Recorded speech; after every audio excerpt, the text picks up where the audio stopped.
ప్రధాని నరేంద్ర మోదీ ప్రతిష్టాత్మకంగా ప్రవేశపెట్టిన జీఎస్టీ 2.0 వలన దేశవ్యాప్తంగా కోట్లాది మంది మధ్య పేద ప్రజల జీవన ప్రమాణాలు మెరుగుపడతాయని మండపేట నియోజకవర్గ శాసనసభ్యులు వేగుల జోగేశ్వరరావు పేర్కొన్నారు. మండపేట పట్టణంలో గల లయన్స్ క్లబ్ కళ్యాణ మండపంలో మండపేట నియోజకవర్గ స్థాయిలో నిర్వహించిన సూపర్ జీఎస్టీ సూపర్ సేవింగ్స్ అవగాహన సదస్సులో ఎమ్మెల్యే వేగుల జోగేశ్వరరావు పాల్గొని ప్రసంగించారు. జీఎస్టీ 5%, 18%, 2 స్లాబ్కి పన్ను తగ్గించిన ప్రధాని మోడీ దేశవ్యాప్తంగా ప్రజామన్ననలు పొందారని వేగుల ప్రశంసించారు. జీఎస్టీ తగ్గింపు వల్ల నిత్యావసర వస్తువులు, ఆరోగ్య ఉత్పత్తులు, టీవీలు పేదలకు అందుబాటు ధరలకు లభిస్తాయని వేగుల వివరించారు. సిమెంట్, ఇతర నిర్మాణ సామాగ్రి ధరలపై పన్ను తగ్గింపు వలన భవన నిర్మాణ రంగం ఊపందుకుంటుందని అన్నారు.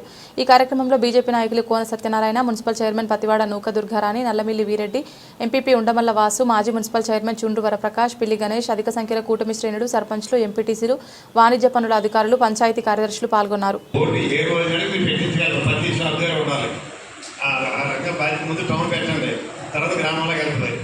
అలాగే మొత్తం మన మండపేట నియోజకవర్గం అంతా కూడా ముందు పెద్ద గ్రామాల్లో, ప్రభుత్వాల పెద్ద గ్రామాల్లో ఏ రోజైనా పెట్టించగలరు. అది ఒకసారి మీరు బయట చెప్పేసారు అనుకుంటే మేము అందరూ కూడా హ్యాపీ ఫీల్ అవుతాం. ఇంకెవరు డౌట్స్ ఉంటే అడగండి. ఇది జిఎస్టీ తగ్గింపు మీద కాదు, పేపర్ మీద మున్సిపల్ కమిషనర్ మీద లేదా ఎండమే పాడేస్తారంటే మీరు చేయవలసినంతే మీరు, వసూలు చేయవలసింది మీరు, తగ్గించవలసింది మీరు, అమలు చేయించవలసింది మీరు. అది మీరు బాధ్యత తీసుకోవద్దేలాగా. ఎంతమంది ఉన్నారు మీ డిపార్ట్మెంట్, ఏం చేస్తారు అందరూ ఇక్కడ మామూలుగా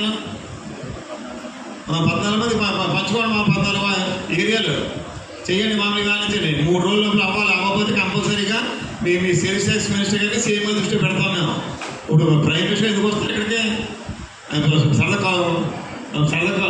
కౌలు చెప్పడం పక్కనుకున్నారు ఆయన. చెప్పండి ఎలాగైనా ఎంటారు కూడా మాకు చిన్నతనంగా అనిపించట్లేదు మీకు.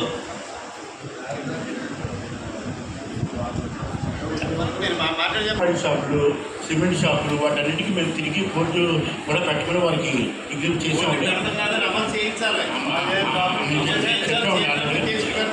మళ్ళీ విడిగా దీని మీద డ్రైవ్ పెట్టుకుని 21వ తారీఖు లోపల అన్ని చోట్ల అన్ని వీలైనంత వరకు అన్ని షాపుల దగ్గర బోర్డులు పెట్టించేలాగా ఏర్పాటు చేయించుగా ఎమ్మెల్యే గారికి విజ్ఞప్తి చేసుకుంటున్నాం. మన గౌరవ ముఖ్యమంత్రి గారు రెండో పక్క ప్రధానమంత్రి గారు చెప్తా ఉన్నారు, చిన్న అతి తక్కువ ఖర్చు పెట్టి కుటుంబానికి కనీసం 1000 నుంచి 1500 రూపాయలు నెలకు తగ్గుద్ది.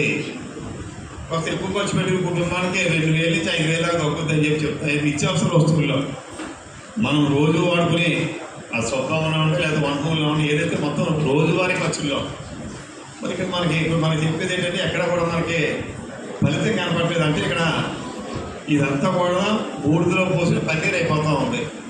ఇటు రాష్ట్రానికి ఆదాయం తగ్గిపోతుంది, ఇటు సామాన్యులకి కలిసి రాకపోతే మరి ఎలాగైనా ఒక ఆవేదనతో ఇందాక మాట్లాడేది తప్ప వేరే కాదని చెప్పి అధికారులు తెలియజేస్తూ, ముఖ్యంగా సేల్స్ ట్యాక్స్ డిపార్ట్మెంట్ వారు మాత్రం దీని మీద బాధ్యత తీసుకోకపోతే మిగిలిన వాళ్ళకి కమిషనర్ కానీ మిగిలిన పంచాయతీరాజ్ డిపార్ట్మెంట్ వారు కానీ ఎన్ని చేసినా ఓ రకంగా వాళ్ళకి అది అదనపు పని తప్పించి వాళ్ళ వల్ల అవ్వడం.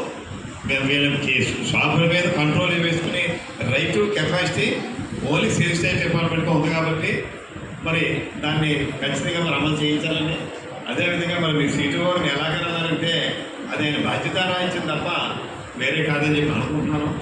ఏదైనా రేపు ఎరగొడతానికి మీరు అన్నారు కాబట్టి మీరు బోర్డు పెట్టించడం కానీ ఇక్కడ లెక్క మీరు రోజుకి ఎన్ని షాపులు తిరిగారు, ఎన్ని చోట్ల న్యాయం జరుగుతుంది అనే విషయాన్ని కూడా మీరు పరిశీలించాలని. ముఖ్యంగా మీరు పెట్టిన తర్వాత వరకు మాకు పని ఏర్పడదు. మనకు అక్కడి నుంచి మన అన్ని పార్టీల యొక్క నాయకులు, కార్యకర్తలు కూడా దీని మీద సర్పంచులు, ఎంపీటీసీలు, గౌరవ కౌన్సిలర్స్ అందరూ కూడా దీని మీద కొంచెం బాధ్యత తీసుకుని ఒక 2-3 రోజులు పెట్టిన తర్వాత, ముందు పెడితే మనకి తెలియదు, ఏదన్నది నాకే తెలియదు, మీకు తెలియదు, నాకు తెలియదు. పెట్టిన తర్వాత మనకు దీని మీద కొంచెం అందరూ కూడా కొంచెం యాక్ట్ అవ్వాలని చెప్పి కోరుకుంటూ ఈ రోజున ఈ కార్యక్రమంలో పాల్గొంటున్నటువంటి అందరికీ మరొకసారి వ్యాపారులు, వ్యాపారస్తులు అందరికీ లాభం చేకూర్చడానికి చాలా మార్పులు తీసుకొచ్చారండి. అలాగే ముఖ్యంగా ఈ యొక్క భవన నిర్మాణం అంటే మీకు తెలిసిందే కదా, సిమెంట్, మెయిన్ సిమెంట్. ఈ సిమెంట్ మీద ఉన్న పూర్వం రేటు 28% ఉండేదండి. ఈ 28% కాస్త గవర్నమెంట్ ఏం చేస్తుందంటే 18% తగ్గింది. మనం ఒక 100 రూపాయలు సిమెంట్ మీకు అర్థమైంది కదా. మనందరం కూడా ఉపన్యాసం చెప్పేవాళ్ళు, ప్లస్ మన కార్యకర్తలు, మన నాయకులు, మన సోదరీమణులు. నా ప్రశ్న ఏంటంటే, ఇందులో ఎవరినైనా మన షాపుల వాళ్ళు కానీ లేదా ఇండస్ట్రీ వాళ్ళు కానీ ఎవరైతే మనకి ఈ ట్యాక్స్ మనం కడుతున్నామో మనకు అమ్మేవాడు వాళ్ళు చెప్పాలిగా మనం ఎన్ని చెప్పుకున్నా నిజంగా కొనుక్కునేటప్పుడు మనకి తగ్గిందా లేదా అని చూసేది ఎవరు? అక్కడ సేల్స్ ట్యాక్స్ చూస్తున్నారా, లేదా ఎంఆర్ఓ చూస్తున్నారా, ఎండిఓ చూస్తున్నారా? ఏ డిపార్ట్మెంట్ దీని మీద పర్యవేక్షణ చేస్తుంది? ఆ డిపార్ట్మెంట్ చెప్తే బాగుంటుంది. రెండు వాళ్ళు మనకి ఏకైనా ఇక్కడ మీటింగ్ ఇంకా వాడు వచ్చి నా షాప్లో ముందు 100 రూపాయలకి అమ్మేవాడిని, ఇవాళ 95 రూపాయలకి ఇస్తున్నాను అని వాడు చెప్పాడు అనుకోండి, ఇది కరెక్టా కాదన్న విశ్లేషణ ఆలోచన మనందరికి వస్తుంది. గౌరవ శాసనసభ్యులకు మా నమస్కారాంజలి. తప్పని నిరాకరించారు సార్. అదేవిధంగా నిన్న ర్యాలీ మీరు పిలిచారు రానన్నారు, వాళ్ళే సెల్టెక్స్ అంటే చెప్పారు. మీరు పిలిచారు రానన్నారు. అవును సార్, మీరు పిలిచారు. నేనంటే నా తరఫున వెళ్ళింది సార్. నేను వ్యక్తిగత మా అకౌంటెంట్ గారు దీనికి నోడల్ ఆఫీసర్ సార్. ఆ ట్యాక్సులు చెప్పారు, ట్యాక్సులు కట్టే దానికి మనం కదండి. రావాలిగా. నేను అడిగేటంటే మనం ఎన్ని మాట్లాడుకున్నా అది అమల్లో జరుగుతుందా లేదా అని చెప్పవలసిన వాళ్ళు. అంటే రెండు ఏ షాపుల దగ్గరైనా పాత రేట్లు ఇవి, కొత్త రేట్లు ఇవి బోర్డులు పెట్టించారా? ఏ డిపార్ట్మెంట్ అయినా పాంప్లెట్ అయితే కరెక్టే సార్. మరి పాంప్లెట్ కాదండి, రాత్రి మాకు షాప్ దగ్గర మామూలు 40% డిస్కౌంట్ అంటాడు. చిన్న అక్షరాలతో వరకు అని ఉంటుంది. అలాంటి 1% ఇవ్వచ్చు, 13% ఇవ్వచ్చు ఏ షాప్కి వెళ్ళినా. నా ప్రశ్న ఏంటంటే, ఇవాళ మనకి పెట్టిన దాన్ని మేము చేస్తున్నాం, మేము తగ్గించాం, ఇంతవరకు తగ్గింది అని మనకి డేట్ ఏంటి ఇచ్చారమ్మా? 22 సెప్టెంబర్ 22 దగ్గర 20 రోజులు దాటిపోయింది. ఈ 20 రోజుల నుంచి ఏ వస్తువు ఏ షాపులో ఎంత తగ్గింది? పాత స్టాక్ తగ్గించారా, తగ్గించలేదా? చాంబర్ రానున్నప్పుడు మనం దాన్ని మరి ఏ యాక్షన్ తీసాం? ఇప్పుడు సేల్స్ ట్యాక్స్ ఉన్నారు, సేల్స్ ట్యాక్స్ యాక్షన్ తీసుకుంటారు.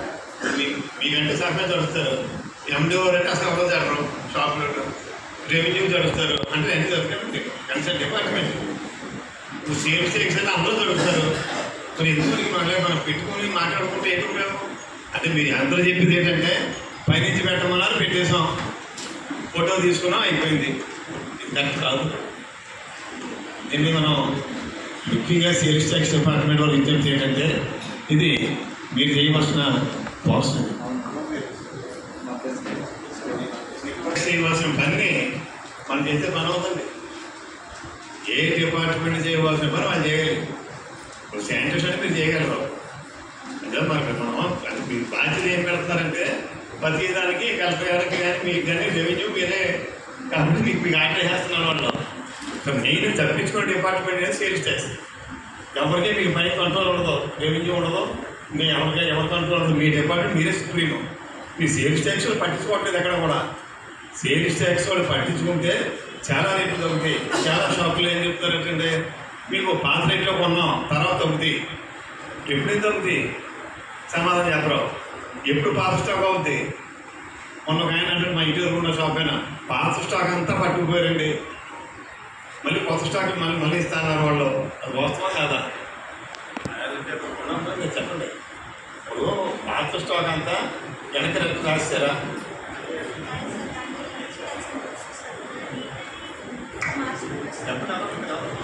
మీకు జనరల్ వద్దు. మనం చేసిన దానివల్ల 100% మన లాభం కలిగిన ఆనందిస్తారు అందరం. సెప్టెంబర్ 22వ తారీఖు నుంచి ఏవైతే జిఎస్టీ రేట్స్లో తగ్గింపు ధరలు అయితే తీసుకొచ్చిందో గవర్నమెంట్, అది ప్రజలకి చేరాలని చెప్పి సెప్టెంబర్ 22 నుంచి అక్టోబర్ 19 వరకు కూడా ఒక సెలబ్రేషన్ టైప్లో, అంటే ఇది మెయిన్ ఉద్దేశం ఏంటంటే ప్రతి ఒక్కరికి దేశంలో ఉన్న ప్రతి చివరి కుటుంబం వరకు ఆ జిఎస్టీ తగ్గింపు యొక్క ఫలాలు అనేవి చేరాలని చెప్పి మెయిన్ కాన్సెప్ట్ ఆఫ్ గవర్నమెంట్ అండి. దాని ఉద్దేశం ఏంటంటే ప్రతిరోజు ఒక సెక్టార్ని డిసైడ్ చేసుకుని, ఎందుకంటే మనకి చాలా రకాల సెక్టార్లు ఉంటాయి, బట్ అన్నింటిలో ఏంటంటే ప్రతిరోజు ఒక్కొక్క సెక్టార్ని డిసైడ్ చేసుకుని ఆ సెక్టార్లో ఉన్న ఎవరైతే పీపుల్స్ ఉంటారో వాళ్ళకి చేరే వరకు కూడా ప్రతిరోజు ప్రోగ్రామ్ కండక్ట్ చేయడం జరుగుతుంది. అదే రీతిగా ఈరోజు బిల్డింగ్ మెటీరియల్స్, బిల్డింగ్స్ డెవలపర్స్ వీళ్ళ కాన్సెప్ట్ మీద ఈరోజు ప్రోగ్రామ్ కండక్ట్ చేయడం జరిగింది. యాక్చువల్లీ ఎమ్మెల్యే గారు అడిగిన డౌట్ నాకు అర్థమైంది. యాక్చువల్లీ ఇక్కడ ఎవరు ఉండాలంటే బిల్డింగ్ మెటీరియల్స్ ఎవరైతే ఉన్నారో అమ్మేవాళ్ళు వాళ్ళు ఉండాలి, వాళ్ళు కూడా తప్పనిసరిగాని. కానీ వాళ్ళు ఇంటిమేట్ చేసామని చెప్పారు, అలాదని చెప్పారు. మీది ఏంటంటే మీకు చెప్పేది ఏంటంటే ఏదైతే జిఎస్టీ మేము ముందుకు రావడానికి కారణం ఏంటంటే మేము అవేర్నెస్ మీకు తీసుకురావాలి. మీకు ఏమైనా కంప్లైంట్స్ ఉంటే కొన్ని మా డిపార్ట్మెంట్ కానీ ఒక టోల్ ఫ్రీ నెంబర్ కానీ ఉంటుంది. కంపల్సరీ మీరు మాకు వరకు తీసుకొస్తే డెఫినెట్గా చూస్తాము. ముఖ్యంగా మీరు ముందు ఏంటంటే ముందు మీకు తెలియాలి కదా ఎంత పర్సెంట్ తగ్గింది, వేటి మీద తగ్గింది అనేది మీకు తెలిస్తే మీరు వాళ్ళని క్వశ్చన్ చేయడానికి వాళ్ళు బిల్లింగ్ ఇచ్చినప్పుడు మీకు ఉండదని చెప్పి మేము ముందు ఈ అవేర్నెస్ ప్రోగ్రామ్స్ అనేవి ప్రతి సెక్టార్లోనే, నాట్ ఓన్లీ ఇది ఈ ఫీల్డ్లోనే కాదు ప్రతి సెక్టార్లోని కూడా మేము నిత్యావసర వస్తువులు ఏంటి, ఎడ్యుకేషన్ ఏంటి, ఇంకా ప్రతి ఒక్క దాంట్లో ఎలక్ట్రానిక్స్ ఏంటి, ప్రతి ఒక్క దాంట్లోని కూడా మేము ప్రతి ఒక్కరికి అవగాహన కల్పించడానికి గవర్నమెంట్ ప్రోగ్రామ్స్ని కండక్ట్ చేస్తుంది. ఆ రీతిగా ఏంటంటే ఇప్పుడు మనకి జిఎస్టీ అనేది 2 రకాల స్లాబ్స్లో మాత్రమే ఉంది. ఒకటి 5% ఇంకొకటి 18%. అంతకుముందు ఏంటంటే 28%, 12% అని చెప్పి ఒక 5 స్లాబ్స్లో చాలా కన్ఫ్యూజ్డ్గా ఉండేది. ప్రజలకు అర్థమయ్యేది కాదు ఏది ఎందులోకి వస్తుందని చెప్పి. దాన్ని సింప్లిఫై చేసి ప్రతి ఒక్క కుటుంబము దాని యొక్క ప్రతిఫలాన్ని గవర్నమెంట్కి 8,000 కోట్లు నష్టం వస్తుంది ఇయర్లీ. కానీ అయినా కూడా ప్రతిఫలం ప్రజలకి చేరాలి, ప్రజల యొక్క జీవన విధానం అనేది సరళతరం అవ్వాలనే ఉద్దేశంలో ఏంటంటే గవర్నమెంట్ ఈ యొక్క జిఎస్టీ అమెండ్మెంట్స్ని తీసుకొచ్చింది. జిఎస్టీ తగ్గడం వల్ల ఖచ్చితంగా ప్రతి కుటుంబంలోని ఒక 15,000 వరకు ఖచ్చితంగా ప్రతి ఒక్క కుటుంబంలో ప్రతి నెలకి ఆదా అవుతుంది అనే ఉద్దేశంలో మనకి ఏంటంటే గవర్నమెంట్కి తీసుకొచ్చింది. సో మీరు ఈ రోజు ఏంటంటే మీకు చెప్పేది ఏంటంటే ఏదైతే బిల్డింగ్ మెటీరియల్స్ మీరైతే ఎందుకంటే చిన్నవాడి దగ్గర నుంచి పెద్దవాడి వరకు ప్రతి ఒక్కరికి ఉద్యోగస్తుడికైనా మధ్యతరగతి వాడికైనా ఎవరికైనా ఒకటే కోరిక ఉంటుందండి, ఇల్లు కట్టుకోవాలనేది మెయిన్. ప్రతి ఒక్కరికి ఒక ఇల్లు ఉండాలనేది కోరిక. అయితే ఆ ఇల్లు కట్టుకోవడం అనేది ఇప్పటివరకు ఏంటంటే సిమెంట్ వీటి మీద చాలా హై కాస్ట్. ఏదైతే జిఎస్టీలో హైయెస్ట్ స్లాబ్ ఉందో ఆ స్లాబ్ 28% సిమెంట్ ఐరన్ వీటి మీద ఉండేది. కానీ ఇప్పుడు ఏంటంటే మధ్యతరగతి వాడికి ప్రతి పేదవాడికి కూడా ఆ ఇల్లు అనేది ఒక కళ నెరవేరాలనే ఉద్దేశంలో ఏంటంటే ఆ యొక్క బిల్డింగ్ మెటీరియల్స్ ఏవైతే సిమెంట్, ఐరన్, ఇసుక వీటన్నిటి మీద కూడా జిఎస్టీ రేట్స్ అనేవి తగ్గించడం జరిగింది. దీనివల్ల ఏమవుతుందంటే మీకు మీ కాస్ట్ ఆఫ్ మీరు ఏదైతే ఇల్లు కట్టుకోవడానికి మీరు చేస్తారో దాంట్లో ఈసారి ఖచ్చితంగా మీకు ఒక 30 లక్షలు పెట్టి ఇల్లు కడుతున్నారనుకోండి మీరు, అందులో ఖచ్చితంగా 1,30,000 నుంచి 1,50,000 వరకు మీకు సేవ్ అవుతుంది. ఎందుకంటే సిమెంట్ మీద 28% ఉండేది మ్యాక్సిమం ఇంటి నిర్మాణంలో వాడేది సిమెంట్. ఆ సిమెంటే మ్యాక్సిమం ఏమవుతుందంటే 28% నుంచి 18% రావడం వల్ల అంటే 10% 10% తగ్గడం వల్లే అక్కడే మీకు ఎక్కువ బెనిఫిట్ వస్తుంది బాగానే. అలాగే ఇంకా మార్బుల్స్ చాలామంది ఫ్లోరింగ్ నేర్చుకుంటారు కదా, ఆ మార్బుల్స్ అవి కూడా 5% వచ్చింది. అంతకుముందు 12% ఉండేది. అలాగే ఇసుక 5% తీసుకొచ్చాడు.